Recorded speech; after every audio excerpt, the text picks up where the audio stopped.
You're listening to Energy Insiders, a weekly update on clean energy and climate policy with Renew Economy's Editor-in-Chief, Giles Parkinson, and leading energy analyst, David Leach. Energy Insiders is brought to you by Janus Electric, enabling freight operators in Australia and overseas to electrify heavy haulage. Energy Insiders is also brought to you by Pylon, helping solar installers and retailers design high-resolution solar proposals in minutes. Hello and welcome to this latest episode of the Energy Insiders podcast. My name is Giles Parkinson. I'm the Editor-in-Chief and founder of Renew Economy and founder and editor of its EV-focused sister site, The Driven. And joining me, as usual, is ITK Principal David Leach. David, I trust you are well.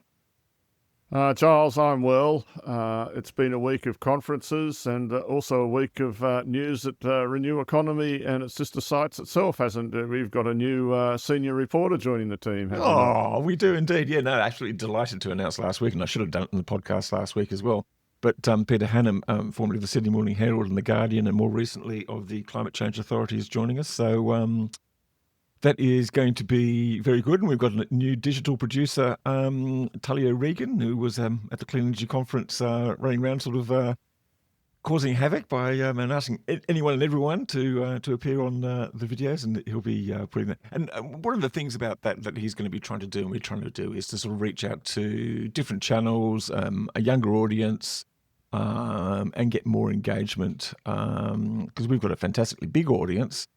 And I think they're going to be very pleased with what Peter Hannam brings, and it's going to take some pressure off me, and I'm looking forward to that, to having longer surfs. But we also need to reach out to a younger audience, so all that is good as well. Now, coming back to the broader industry, what did you were at the CEC conference, which I couldn't attend this year for the first time in several years.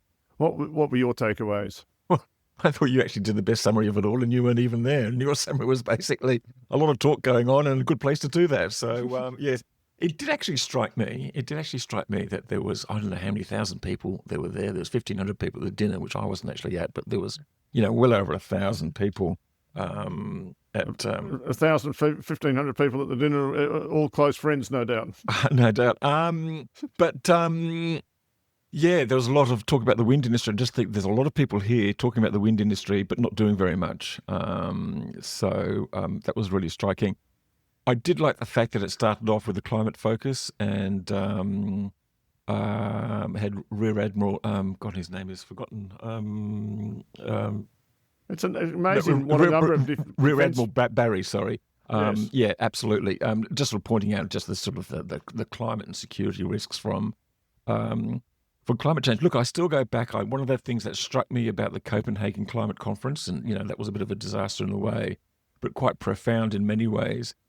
And the biggest representation there, and the biggest and the most powerful presentations, actually came from the US military. They had a huge stage, and they were just saying exactly what Admiral Barry is still saying 15 years later. But I don't think if you did a conference tomorrow, there'd be the same attendance from the USA. There's no doubt that the military responds to the political imperative, which is what they are supposed to do, I guess. They'll just be doing push-ups and other gym work at the moment and counting their testosterone levels. But I would say, and we don't do enough on climate change on this podcast, despite the fact that it's the absolute foundation of work I do. I was talking myself to a partner from Boston Consulting, who we may get as a guest, pointing out that we don't pay enough attention to the short-term effects of methane. And when you look at it in terms of the global warming this year, methane probably causing as much as CO2 in total. Yeah. And if you look at the bushfires in Europe, if you look at what's happening in the Arctic, if you look at the El Nino coming, if you look at the bushfires and smoke and drought that we've had in the United States, I mean, there's just this overwhelming issues that are becoming more visible to the man in the street year by year. And the urgency of the task that we as the people of the world face, but thinking local, what we can do in Australia to not just mitigate it, but actually take advantage of it in the sense of moving Australia forward, should really be front of mind. Yeah, and look, I've got to say one other thing about the conference that really struck me. There was this really interesting session with Penny Sharp and David Janetsky, the Queensland Energy Minister, and Penny Sharp, of course, been the New South Wales Energy Minister. And Penny was making it very clear about just the need to actually act to just cut emissions. And she made just sort of very powerful comments about, this is about climate change. It's not just, it's about reducing emissions. It's also about costs and those sort of issues. And it was just really jarring. It was really, really jarring to hear Janetsky just sort of talk about gas, the Taroom trough and keeping coal-fired power stations open. And you're just going, they don't get it. And No. I think it's become clear that there's a certain percentage of the population that just don't get it. And we just have to move around them and move past them. I mean, I look at, if you take the AER's carbon price and emissions in the last 12 months, and I'll put this in a note, the annual cost by 2030 is about $55 billion, which is not that different to our LNG exports in terms of values. Replacing oil, which we've discussed many times, and by goodness, we're going to keep discussing it. Replacing oil imports, replacing diesel, it's just an absolute no-brainer, really, for Australia. Yeah. Anyway, look, on a positive note, we've got a great interview coming up with John Titchen from Goldwind Australia, the CEO of Goldwind Australia. Batteries with wind turbines. Goldwind's been experimenting with these in a wind farm in Victoria, and they've been talking a lot about it. And it looks like their next two projects are going to come with every turbine having a battery. And so we caught up with Tom Titchen earlier this morning. John Titchen, Goldwind Australia. Welcome back to the Energy Insiders podcast. I think it's been a few years, hasn't it, John? It has indeed, and thanks for the opportunity to catch up, Giles and David. Look, it is very good. It was good to see you at the Clean Energy conference, Clean Energy Summit in Sydney this past few days. What really interests me in the developments in Goldwind and the wind industry is your push into battery storage. You've kind of led the field with, we've heard a lot about solar and battery hybrids. Now we're starting to hear about wind and battery hybrids, and you guys have been testing batteries at your Murable facility, or at the Murable facility, and plan to roll it out in some of your upcoming wind farms. Just love to explore this technology, about how it works, why it's required, what it means for the economics of the wind industry. So just tell us a bit about how it actually started. What suddenly prompted you to think, okay, we're going to stick a big battery or a battery next to these turbines?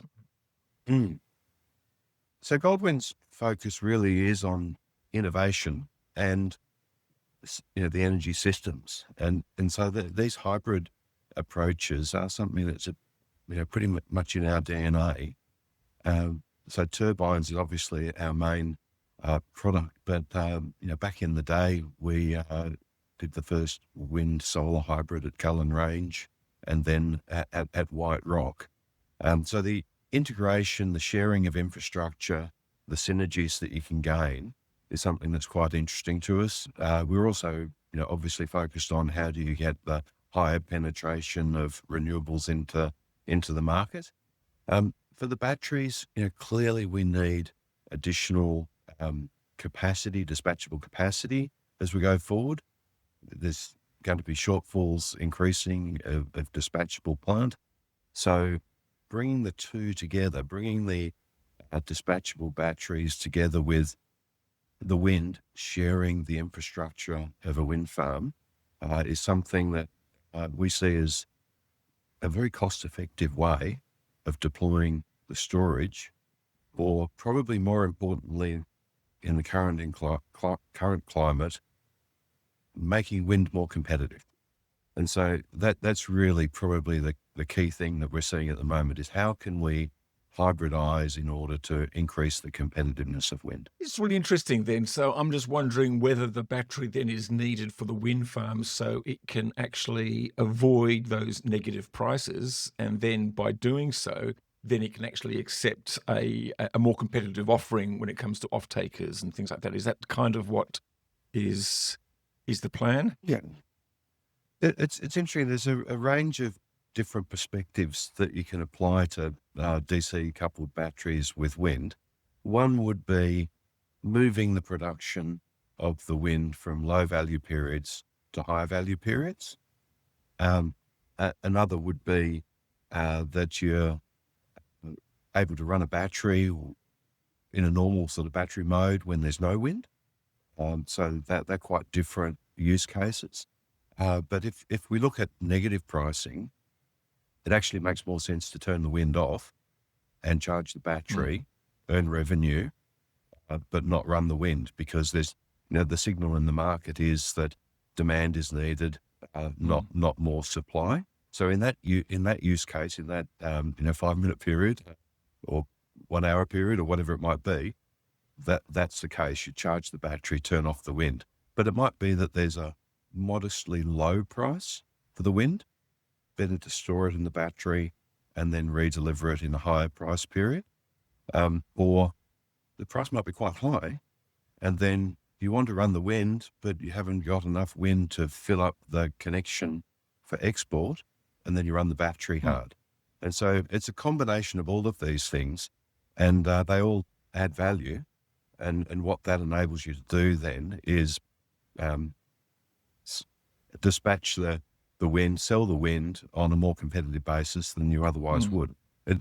We just simply look at it really as increasing the equity IRR, increasing the financial return of the project than it would be without John, without I guess the obvious thing is, and I didn't mean to come in here, but it does interest me, is that you're putting a battery on each wind turbine rather than having a centralised battery close to the inverter. That would happen with, say, you'll never put a battery on every solar panel. Can you just explain a little bit about the thinking there? Yeah, I think it's very conceptually similar to the solar, because when you're integrating the solar with a DC coupled battery, you're integrating it at the inverter. And so it's not a solar panel, it's an inverter, but each turbine has an inverter. So the generation is in AC. We rectified to DC. So there's something called a DC bus, like a big chunk of metal that all the power is deployed to. And that's like a battery, a DC stable voltage. It's not oscillating. And then from that DC bus, it's converted to grid frequency. And so that's where all the grid compliance requirements are met on that inverter side.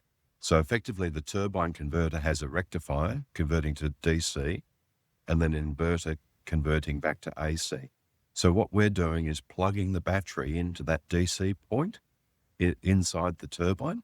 And so you share that existing inverter, just like you share the inverter with a solar DC coupled battery. So in concept, very similar. I must say it's very silly of me that I didn't realise that, and thank you for pointing that out.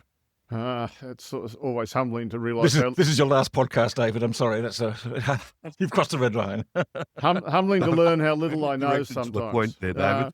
But just in my final quick question on that is, of course, the batteries are going to be smaller as compared to the hundreds of megawatts of batteries that you might put. Yeah. Do you see much difference in the relative economics? Yeah, the economics we see as having quite an advantage in that you use the hard stand from the turbine, so you don't have to do additional civil works. Well, the one thing you need to do is run conduits in the hard stand when it's being constructed, which is a fairly minor additional cost, but then you don't have to pay for the inverter, you don't have to pay for the transformer, the reticulation system, the connection. And so the objective really is to have a low-cost battery deployment, and then the centralized BESS versus the DC coupled BESS, you're having to mount the batteries at the hard stand, but we've already got cranes and trucks and equipment building the wind turbine, so there's not much incremental installation cost there, but it is dispersed. So there's definitely a difference there. Also, we have a common constraint in the inverter. So if the turbines say 8 megawatts, then you can only get 8 megawatts of wind plus battery out. If the wind's running at 8 megawatts, then the battery's constrained. If the wind's not running, then you can run the battery unconstrained. But that, when it comes down to it, that's very similar to an AC coupled with a common connection, because you have the constraint at that connection point. So it has a lot of cost advantages and some differences, but overall it works out well. I'll let David come back in soon, but I've got a couple of quick questions just about your trials. You've been rolling it out at Moorabool. What have you learnt from those trials, and how hard has it actually been to implement? Or have you found that it's actually going to be a relatively easy process, not just in your upcoming wind farms, but also the existing ones? So there's a number of things that need to be done in order to implement this, and that was a retrofit. So the Mirabel project, it's a 3 megawatt wind turbine and a 2 megawatt battery with 4.8 megawatt hours of storage. So that's the configuration. Because it was an existing turbine, we could only use the access through the tower that already existed. So the holes that were already in the tower for cooling or other cables to go through. So it'd be easier in the case of a greenfield development. We had to redo some civils. We had to put the conduits in and plan for water management in the case, because the fire authorities are keen to see that there's water available if there were a fire. Unlikely, but that's what they require. And so then bunding and these sort of things. So the civil construction needed to be adjusted. But then the planning approvals, the grid approvals, in this case, we're not the owner of the project, so we needed the owners of the project to allow us to do this. So we had a number of things to work through, and then actually integrating the technologies that suited that particular project. So that takes care. But we have got the approvals, a modification to the planning approval for the project. The main issue was really the fire authority. Secondly, the grid approvals. It's a grid forming, DC coupled battery on an existing connection. So it needed a 539. And AMO is the network service provider in TAS, so they needed to sign off on that, and that was signed off. Recently, it's been through its tests, and the test results are in AMO's hands at the moment. So probably took a bit longer in this first one than the second, and it's also a bit longer because it's a retrofit, and you've got to work through changes rather than doing it. So it hasn't actually been operating sort of in force as you'd like. You're still going through that testing and the commissioning phase and the approvals and things like that. It's operating. Okay. It's operating, but it's just got those test results being reviewed. Okay. And, but they look good from our perspective. And then and it's great to see the first wind turbine with grid forming operating under an approved grid connection. And tell us what that means for that wind turbine then. I mean, does it, apart from wearing a very fancy tie and a nice suit, it's what does that mean then for the grid that a turbine can be grid forming? Yeah, well, it's one of 100 turbines at that site. So it doesn't really change the grid characteristics at the site. But what we've found on some other projects, the Baldwin project's on a weak bit of grid, and then it becomes significant, and the measure of grid strength is short circuit ratio, and that project's got a very low short circuit ratio for the connection. The studies indicate that when turbines are added in grid forming mode, it adds strength to the grid. It doesn't draw on the strength of the grid. And so those studies were submitted, and that project has received its 534 approval. And that's the first of its kind. So that's where you really see the rubber on the road for the technology adding value in terms of grid strength. So Mirabel, it was really a matter of getting through those approval hoops, but the real application is in those weak grids. Okay, just my last question before handing back to David. The size of the batteries and the turbines that you now be developing. So you've got Copperbella coming up, you've got Baldwin coming up. The battery's obviously a bit bigger then because the turbine's going to be bigger. Yeah, so we're still working through what's the optimum, and we think that the optimum is different depending on the site location, particularly the wind conditions, how much value can be gained from moving the wind from one time of the day to the other. So at Copperbella, the project sized with a 222 megawatt battery overall, and a bit more than 4 hours of storage. So it's quite a large battery. It's around about a gigawatt hour of energy storage, which is pretty interesting. At Baldwin, we're looking at a smaller battery, but we can go up to the capacity of the turbine. So at Coppabella, it's a 4.2 megawatt turbine and a 4.2 megawatt battery per turbine. So that's an interesting difference, really. But we're looking at making sure that we get those optimal approaches, and different customers will have a different view. Mm-hmm. And so there's a choice on sizing. You can go bigger, or you can go smaller, longer duration, smaller duration. So it's really a matter of, commercial optimization. John, if we move on to the industry a little bit, and if you looked at Coppabella, it's kind of had all its environmental approvals and for quite a while now, and yet nothing's happened. Could you just talk about the industry maybe a little bit, and I'll ask this as general as possible, how you see it at the moment? Yeah, it's a difficult time generally. I think predominantly due to inflation of construction costs in Australia. So that is a big factor. I think when that's combined with the auction schemes, it's difficult because there's bidding occurring into a rising cost market. And that's been difficult for the industry to navigate. I think difficult for the government to navigate.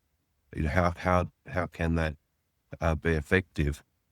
I'd observed that historically we had a price of carbon effectively through the LGC price, which would adjust depending on supply and demand interactions. And you'd see, in the case of costs increasing, the LGC price would inflate. And because there was a fixed demand, the supply and demand interactions were reflected in the market. So our preference has always been market signals and market interactions driving the industry. I've got a note out about that exactly this morning, that basically there's nothing to replace the LGC revenue. I mean, you've got some credit support for debt, but contracts are written on revenue, and banks lend against revenue, and wind farms can't see that at the moment. At the same time, so I mean, another way of putting it is that the market's not clearing on something like Coppabella. You can't find anyone to offer the price that the project needs. That's not quite what I was meaning. So I was making a more general comment about the market. With Coppabella, we've just received the planning mod that was necessary for the DC coupled. So that's only in recent weeks. And also a 539 to allow the batteries to be included. We're a little bit conservative, and I've got a 539 for self-charging the batteries within the project, but then we'll approach another 539 for charging the batteries from the grid. So there's been quite a lot of work done on the battery side for Coppabella. Back in 2024, late 2024, we did see this challenge in the industry. We'd faced cost increases for that project, and we were just looking at how could we close that commercial gap. And we decided to pursue the batteries at Coppabella in order to close that commercial gap. So that was our own intention, and we've shared this perspective with others in the industry, that we think this sort of innovation is necessary to enhance the competitiveness of wind. But it's taken a bit of time for us to prove up the concepts and get the necessary approvals. And so we're now at the late stage on that project, and we're pushing through for financial commitment. But it's only in the recent weeks that we've got the mod. So, I guess Giles and I think a lot of other people, probably including the New South Wales government, notwithstanding that Coppabella's not in an REZ, would be interested to hear on what the prospects you think not for Coppabella specifically, which is within your sphere of knowledge, but also more generally the prospects for wind farms to get to final investment Yeah. decision in New South Wales over the balance of this calendar year. And Yes. Yeah. Well, that's certainly our objective with Coppabella. I'd rather tell you what we're aiming for rather than exactly when, what dates, etc. But we're fully committed, and our team is fully deployed. We've got quite a solid team working on this, and we're working with key partners to progress the project. There's such a queue of projects now. I don't think we can expect them all to progress at the same rate, but we do need the flow to increase, and I think it's going to be the most competitive projects that get there first. It's naturally what happens. Got so much we need to do by 2030. There's so much work. We're pretty optimistic, and we can see a line of sight on a number of projects. But for instance, can I just say, I mean, you mentioned the line of sight. You mentioned Baldwin, which I have to say I haven't focused on, but one I have focused on is Yanko Delta, which where it's well known that Origin's worked with Goldwind in the past on Stockyard Hill, and so I maybe you can, speaking with your turbine supplier hat on rather than your individual project hat on, what can you say? Yeah, I'm probably not in a position to talk on behalf of key customers about their projects. So, but if I was to ask you, what are the prospects for Goldwind selling turbines to non-Goldwind projects, what would you say? Yeah, I think we've got a really competitive offering in the market. Our 8 megawatt, 7.2 megawatt range of turbines with a 182 meter rotor, 150 or so meter hub height. It's a pretty competitive product. We do think that that can be enhanced in some cases with DC coupling. We're pretty optimistic that there's a fairly busy few years ahead of us. We've just finished installations in Kalgoorlie of the St Ives gold mine. That was a number of 6 megawatt turbines. Our next project will also be in the goldfields, but with 8 megawatt turbines next year. Delivery is expected in the second quarter of next year, and then we'd expect also to be delivering into the east over the next 18 months as well, but probably with the previous generation initially, and then the 8 megawatt turbines. One of the things we find is the processes in remote area power supplies are fairly streamlined. The approvals fairly streamlined for both environment and for microgrid. We've got much more sophisticated processes in the east, so it takes longer to get a grid connection. So you can't. Sophisticated is a very kind word, John, if I might say so. I'll hand back to Giles because I'm sure he's got lots more questions, but there is, a shift, as you mentioned, from 3 and 4 megawatt and 6 megawatt turbines to bigger turbines, which does put pressure on infrastructure like roads and bridges and ports and, inverter and transformer type equipment.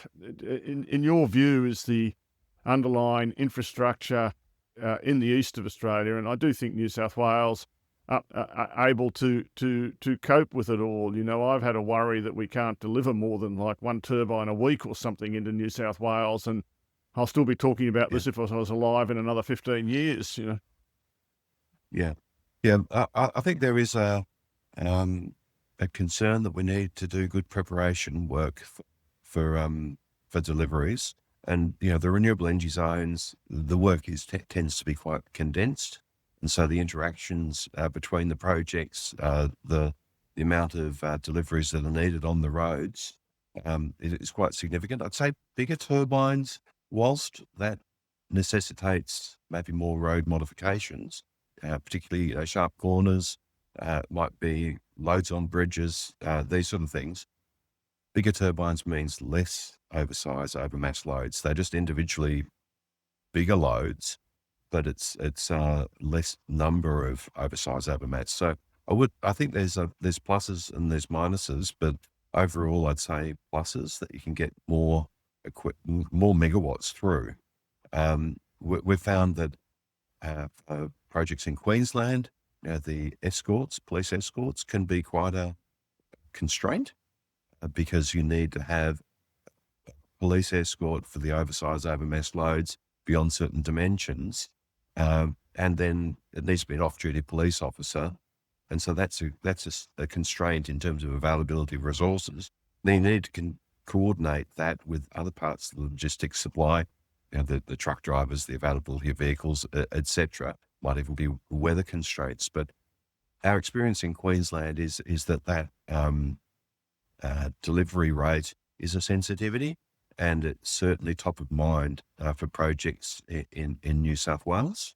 And I think it's a worthy thing to be focused on, and there's a lot of work going on in government and with utilities for powerlifting, road authorities to make sure that coordination happens. And it's good to be doing that now rather than experiencing problems once they occur. So I think it's really up in lights that's a key issue for the community and for the industry. Yes, it's quite remarkable. I actually saw some Fortescue turbines. I think they left China on a ship about a week ago, and then 7 days later they're on site.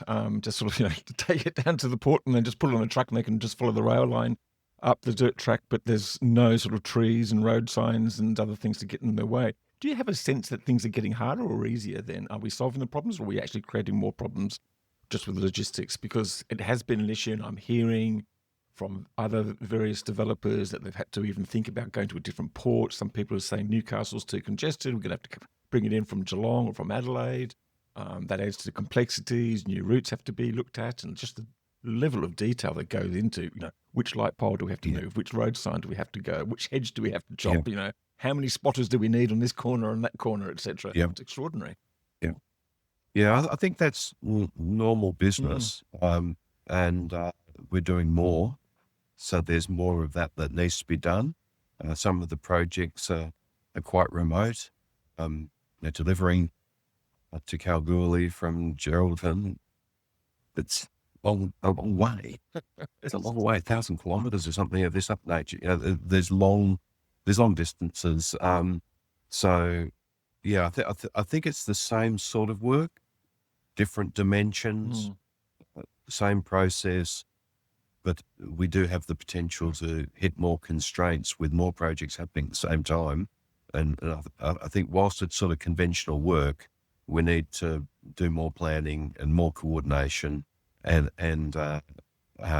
get it done, planned well in advance so that there's less problems. Can I just then ask about just overall project costs then? It was interesting to hear at the conference, one of your competitors actually sort of talked about turbine costs actually only being about 30 or 35% of total project costs. I don't know whether you have the same view. Can you just tell us a bit of information about what are the equipment prices? What are they doing now? Have they stabilised, as the CSIRO seems to be suggesting in its Gen Cost report? Are they coming down? And if turbine prices are only now 1/3 of the cost of the whole project, how has that changed from, say, 5 years ago? I mean, is it just the civil construction costs risen so much that that's now the difficult factor? Yeah. It's been interesting in the Australian context.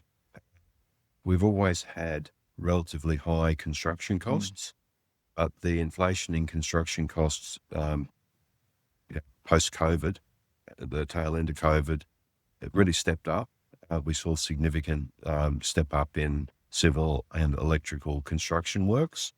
The cost of turbines we look at really in the context of larger scale turbines might have a similar cost per megawatt, say, to a smaller, but when you deploy them and you have one foundation instead of two, then one lifting operation rather than two, you get an economy of scale, even if the turbines are the same cost. So the benefit of scale up of turbines is really important in countries like Australia, but we see it around the world that everything is moving towards larger, probably more strongly than ever.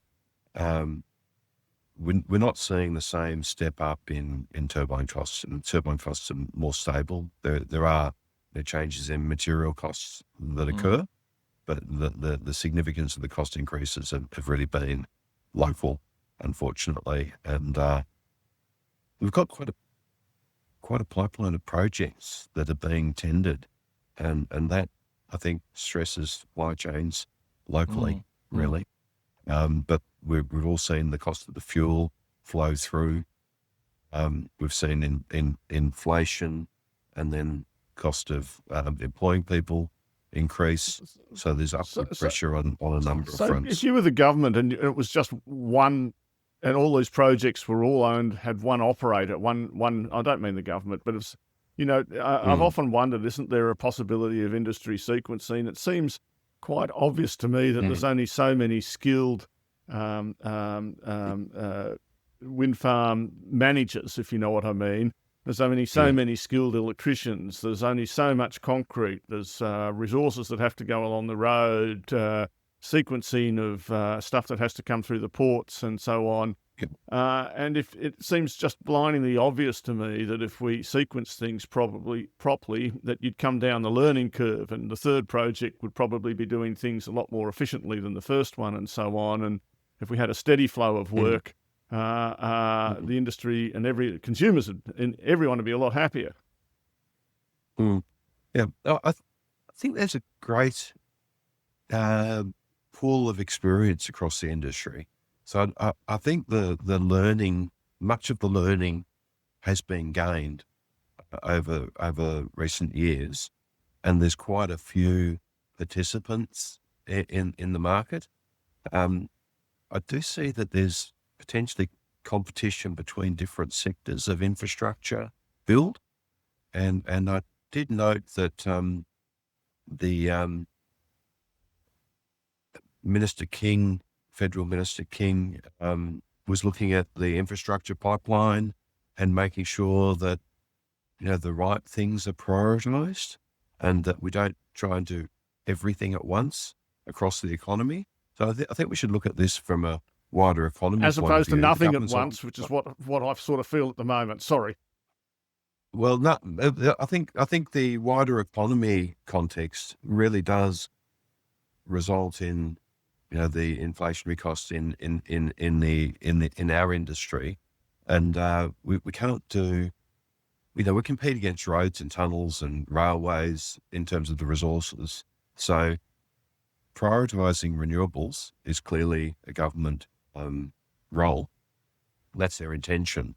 And so we probably just need to make sure that we don't push on other fronts all at the same time. But that's a bigger picture. It's a government sort of prioritisation question. But I'd say we wouldn't want to back off on the renewable transition, more maybe free up resources from other sectors.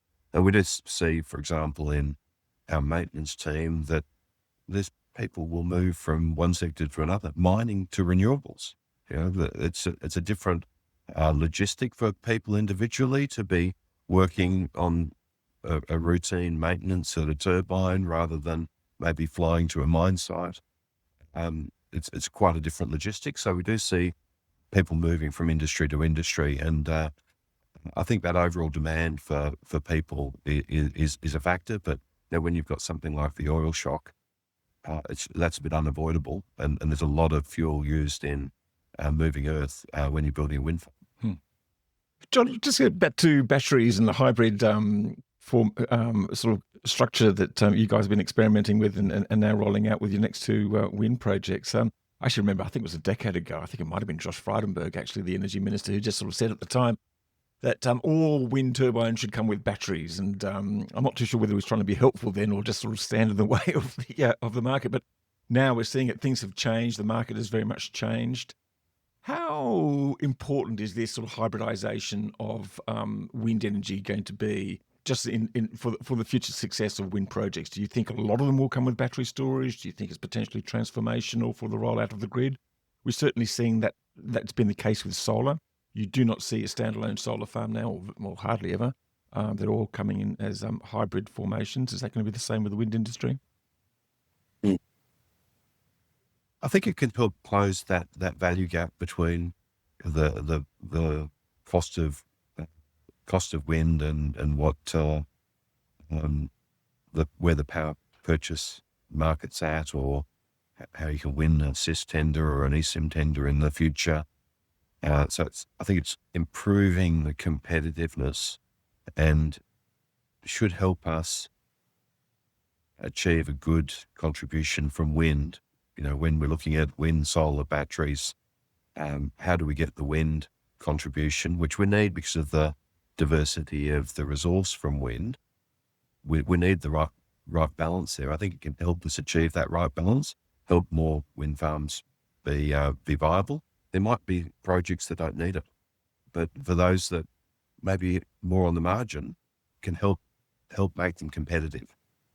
So that's the way that we look at it, but we wouldn't say that there's a specific amount of battery at each turbine that's necessary. I think that's a bespoke evaluation that needs to be done on each project, and where you've got really good alignment between the wind production and the high value times of day, then it might be less necessary.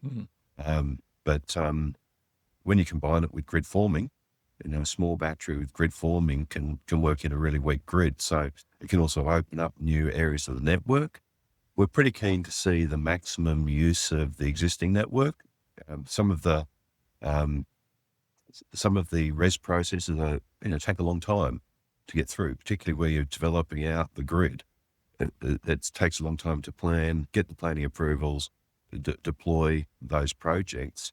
So if we can access existing parts of the grid that maybe are a bit on the weaker side, add grid forming with battery, then hopefully that opens up new opportunity as well for wind and a competitive cost. So really that sort of competitive improvement is what we're looking for. It doesn't mean that every project's going to have it, but we want to contribute a competitive solution. And just to clarify, are you using your own batteries or are you using third party? We have internal battery team, carbon neutral, Goldwind carbon neutral. We actually had the pleasure of the leadership from that team out in Australia this week, and we have a factory where we produce these batteries. Our latest product is a 6.2 megawatt hour containerized battery, so we can connect that straight in. But that's certainly part of our focus. And just one final question for me. I mean, you've been in the industry a very, very long time. You've seen a lot, want to do a lot, very keen on sort of helping meet those targets. If you had a magic wand, which direction would you wave it? Yes, it's the magic wand versus the pragmatic realities. Okay, put away the magic wand then. What do you need? I think my magic wand would really be about reflecting the value of carbon in the market in order to provide more consistent signals. The tenders are great, but what underlies it, I think it would be better if we had that carbon signal there. I've heard colleagues from the Clean Energy Council referring to the safeguard mechanism as a way in which that can be achieved. I think the RET had that effect. We need one of these things to be in place. An additional piece, I'd say, would be a capacity market, would be an advantage to drive in the replacement for the dispatchable plant. Well, now you've got So a battery. those two things. Well, no, it's. I guess from a wider, industry point of view, I think these things would be healthy. And there was, when the capacity market was debated, there was a concern that it was going to retain the coal as you said, Giles, I've been in the industry for quite a few years. Originally, Electricity Commission of New South Wales, working on coal-fired power station maintenance. So have got a sort of duality and perspective. We need to maintain reliable supply, and that will need the renewables, the batteries, but we also need the longer-term dispatchable plant, whether it's pumped hydro, gas turbines. We need that mix. And a capacity market, I think, would be helpful to drive that right mix. It's interesting in WA how you get a capacity credit for renewable, as well as you get capacity credit if you've got a thermal dispatchable plant or a battery. So something like that, I think, should be more embedded in the market. It's hard to get the signals out of the spot market. They're probably not as brief a comment as you were seeking, Giles. No. It's John. I'd much rather hear what you think. That's why we ask the questions. But if you ask me what I think we could the old contract for difference, simple PPA, provides a price that equity's actually willing to build at, if I can put it that way, and gives the revenue assurance. And the PPA used to include, for instance, the LGC revenue. And now it would just be a PPA that you could build at. So that would be my view of a way to go that is relatively straightforward. Yeah, the driver for that though was always the renewable energy target, requiring the purchasers to purchase, and so I think we need that underlying demand in order and the definition of that product, the LGC or alternative, in order to drive those PPAs and to close that value gap. So I think it needs the underlying elements in the market. So I'm a bit, quite a fan of the competitive spot market structure, but what it was missing was the carbon value. So we added the renewable certificates, then LGCs, and that liability that was put on retailers and large purchasers drove that. I understand that. market. I guess I just think that value would decline as the renewable share goes up. But let's leave all that. It's a quite separate and interesting discussion. Yeah. And I think we're running out of time. And I personally have learned a huge amount from this conference, not only that wind turbines have inverters, but that's certainly important to understand for me. But I just wanted to ask a kind of like stockbroking analyst kind of dumb question, that if I said we were going to get to 3 gigawatts of wind in the NEM getting to FID this year, would you be a buyer or seller of that call? I mean, do you think it can be achieved? Will be achieved, not can be, will be. Yes. I think we need to. I think we need to strive for it. We're certainly looking to make our contribution to it and help others. So in terms of the bet, I don't know. I'm not really good at trading stocks. I expected you to say something like that. I look at my trading behaviour, and I think I'm better off letting the super fund deal with that sort of thing. I've still got some geothermal shares, if you like. I think we can. I think we can, and I think there's such a huge determination across the industry. 3 gigawatts, I just hadn't sort of pre-thought about that. Certainly think we'll have, at least a gigawatt, I would have thought. But I'd hope more, and we'll be looking to do more. But we do need to increase that rate, and we have concerns that it does need to start progressing more rapidly. Good. I think that's probably Giles, is it a great note to finish on? I think so. Yeah, look, John, it's been great having you on, and really thank you for your time, and just really fascinating. The sort of the pioneering work that you've been doing with the batteries and turbines, and we look forward to seeing the next stage of these developments. So congratulations, and thank you very much for coming back on the podcast. Thanks, Giles, and thanks, David. Really appreciate the opportunity to have this discussion. Thank you. And that was John Titchen from Goldwind, Australia. Look, we'll be back after this break with some more news of the week. Invest in a low-carbon future through a diversified portfolio of environmentally conscious investments across multiple asset classes, all within the convenience of a single unit. Generate competitive returns while supporting both your portfolio and the planet. If you want to invest in the environment, think of the Enviro Invest Investment Fund. The Enviro Invest Investment Fund is a corporate representative of Daylight Financial Group, AFSL 521404. Past performance is no indicator of future performance. Read the information memorandum for more details at enviroinvest.com.au. You are back with the Energy Insiders podcast with Giles Parkinson and David Leach. David, before we discuss the news, other news of the week, and there's been a bit going on, pretty interesting stuff there from Fantastic John. interview. Yeah, I love hearing from people who know what they're talking about. And as dumb as I felt in that, that's great too. I mean, and I think putting batteries on wind turbines is the first new, interesting, innovative idea, or second one actually in the wind industry. The other one is changing the way that the foundations are done, as Twiggy Forrest has looked at. But I think the batteries are more obvious. Yeah, I think the foundations thing that Twiggy Forrest is talking about is probably going to happen in remote areas up in the Pilbara where height is not such an issue. Not too sure that's going to happen. But you never know, but maybe you can elevate those turbines and make them not so high. So we shall see.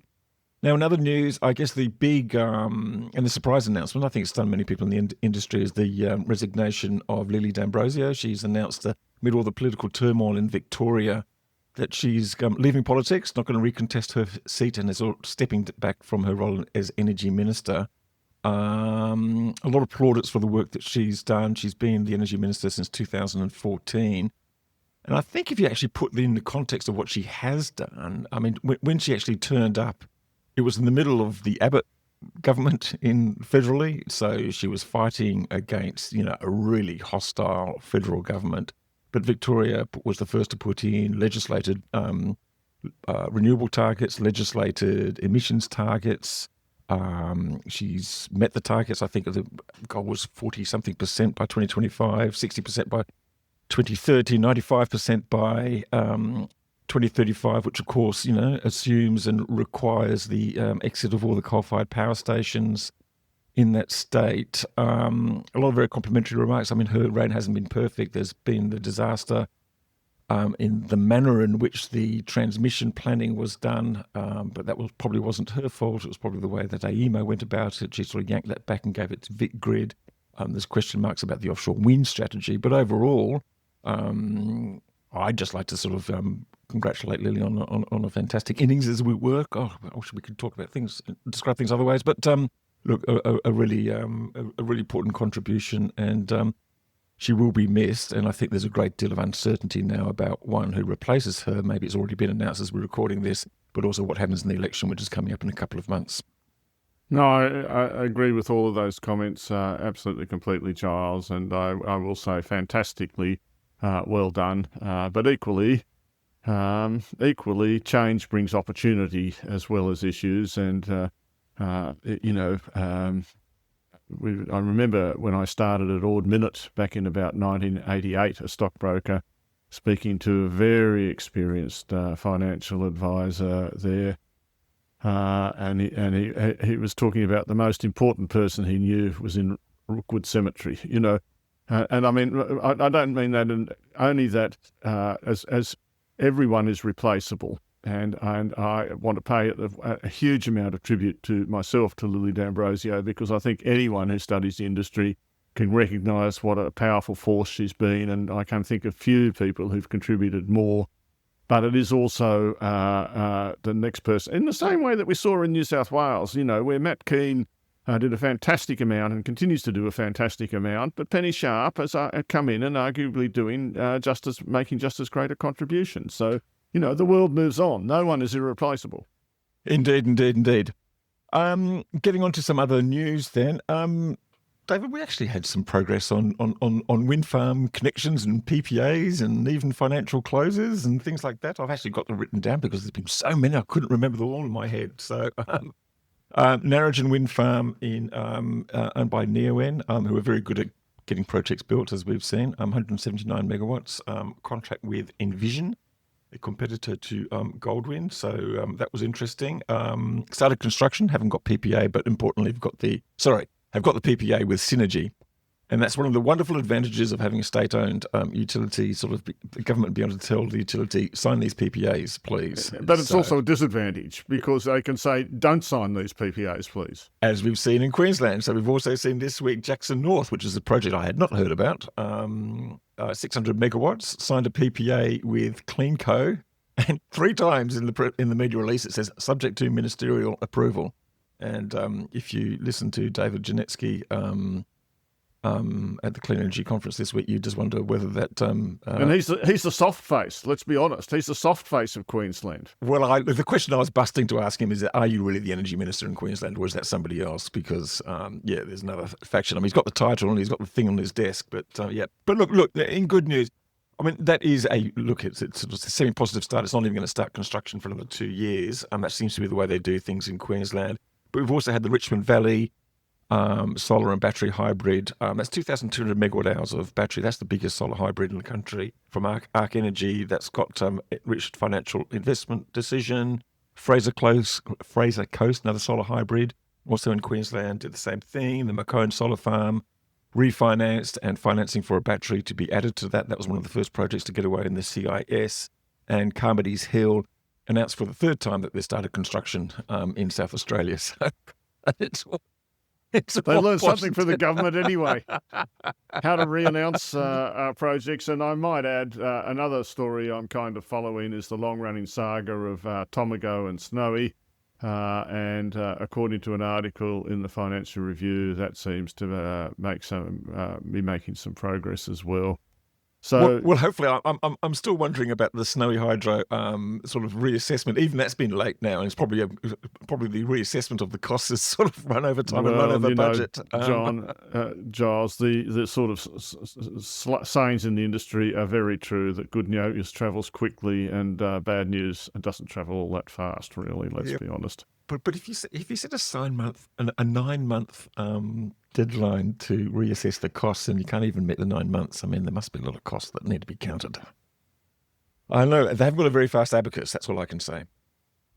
Now, what else is there? No, I think that's just about it, actually. The home batteries up to... still going 2,000 a day? Yeah, almost up to 500,000. And I think we saw with the QED report, I'm not too sure. Yes, no, that came out this week, so we should probably comment about that. Old news. I love the QED report, but if you haven't worked out what's going on by listening to this podcast and reading Renew Economy, by the time that comes out, you're really not in the same space. Old news. No, prices are down. No. And that's the interesting part, David. I'm going to persist here. I'm going to persist because you may think it's old news, but I'm equally fascinated by it. One, why are prices down? Batteries are playing a big role in squashing the evening demand peaks, and that's a good thing. That's brought prices down. And the morning peak. And the morning peak as well. But what was really interesting, and so if this is all described by the ministers and the regulators and the market operators as more renewables coming into the grid and pushing prices down, one of the things that really struck me at the Clean Energy Conference was the fact that the recognition that one of the reasons that prices down, probably one of the biggest reasons, is that, yes, more renewables, but the fact that we haven't got the coal-fired power stations out of the system and no real line of sight of them coming out of the system. And they're very suspicious about whether Yallourn will actually close in 2028, even though Energy Australia is insisting, yes, it's going to, because the damn thing's broken. Well, I think Penny Sharp made the point that she's pretty committed to closing Eraring, or that she's of a clear mind that Eraring will close in 2029, Giles. And I think you've hit the nail on the head that in the end, most of the evening peak electricity and the morning peak is still supplied by coal. Yes. There is oversupply at the moment because of batteries in the evening and the morning. Yes. And so, yes, that has pushed prices down and reduces price spikes. But as soon as the coal generators close, there will be a lack of supply in the morning and the evening again, and price spikes will go up again unless we build the bulk energy. The low prices now, it's fine to talk about them, and they are a pointer to the future. but they are an absolute illusion as to sustainability until we replace the bulk energy.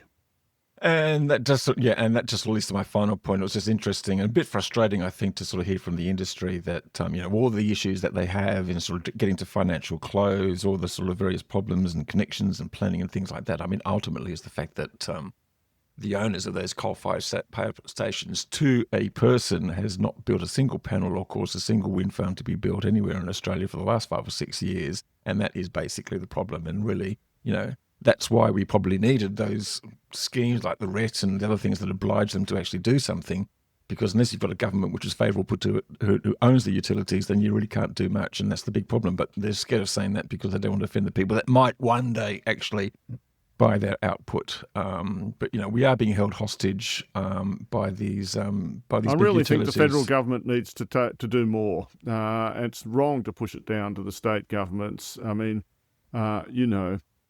I argue today, and I want to make another point about networks and the AEMC and the network and tariff pricing just briefly. I just don't think people that the move to fixed prices is working that well, and I think network tariffs are still an absolute dog's breakfast, and I pointed that out. But the real point here is that Australia has a big opportunity. I keep saying this, replacing oil imports, diesel, petrol, is absolutely the biggest opportunity Australia has had in many years. And everything, it's not that expensive. It's easy to do. It just needs a government that's determined. But it doesn't work unless we do the foundation, which is electrifying electricity, decarbonising electricity production. That is the foundation. You want to have renewable data centres, all these things. And we can't do anything until we get some more utility wind and solar built, going at a good, fast pace and a very clear signal. And, without being rude, not one person really is that supportive of the CIS in its current form. And I have the greatest admiration, I do, for Chris Bowen and all the things he's doing, but there comes a time when you've just got to admit, this didn't work. I was badly advised by the department, and we're going to change course and make sure it gets done. There's a bit of commentary about the CIS in the Clean Energy Conference, and one of the things that struck me is that when everyone said that it wasn't enough if you've got nothing, the CIS is not going to get things built. But if you've got lots of other things lined up, then the CIS does actually help in bringing it across the line. And I think someone made that point specifically about the project over in Frontier Energy in Waroona. I can't quite remember who it was, just sort of said without it, it wouldn't have been financed. So look, it has helped actually close projects out, but we haven't seen enough of them yet. It's going to be interesting to see in the Altessas in New South Wales and the next CIS federally, whether this sort of hint at this sort of re-pitch these bids to make them more deliverable rather than just going for the cheapest, whether that has any impact. But we shall see, David. Well, we've talked about it a lot, but, my view is that banks lend against revenue certainty. You can't build projects without PPAs, or yes. you can, but you have to know that there will be a market there for your, Goldwind, Golden Plains was built without a PPA. In my personal opinion, you could commit to projects because you know that Eraring's coming out. You know that your lawn is going to come out. You know that Gladstone is going away. It's only a small plant anyway. That there is headroom there, and you can do it, but it would be so much better with PPA. You could borrow so much more against it, against the project. And that's why everyone was talking about data centres as well. But, I mean, it's just not clear to me that that's actually going to happen or at the scale that we need. It may do, but it's just harder. It's just introducing another party who doesn't understand the system as well into the whole mix. And doesn't care about it either. The federal government understands everything that needs to be done. Mm. Indeed. Well, David, that's a good way to end the podcast. Thank you very much to John Titchen from Goldwind for coming on board. And thanks, of course, to our sponsors. And thanks to everyone who came up at the conference to say how much they enjoyed this podcast, David. Got quite a lot of that. I learnt that people listen to the podcast while they're sitting on the bus, while they're at the gym. Even one person said when they're vacuuming. So I'm not too sure whether that was a compliment or not, actually. My suggestion is you should put your earphones in when you want to go to sleep, and the podcast will assist you greatly. Cheerful note. Thank you very much, Pylon and Janus Electric. And we'll be back with another episode of the Energy Insiders podcast next week. And bye for now. Energy Insiders was brought to you by Pylon. Pylon provides easy-to-use solar design software for installers and retailers with pay-as-you-go pricing, no monthly cost and no lock-in contracts. Australia's top solar companies trust Pylon to design high-resolution, CEC-ready solar proposals. Energy Insiders was also brought to you by Janus Electric. By converting existing diesel trucks to electric and supporting them with battery swap infrastructure, Janus is helping freight operators cut emissions, lower fuel and operating costs, and extend the life of their vehicles.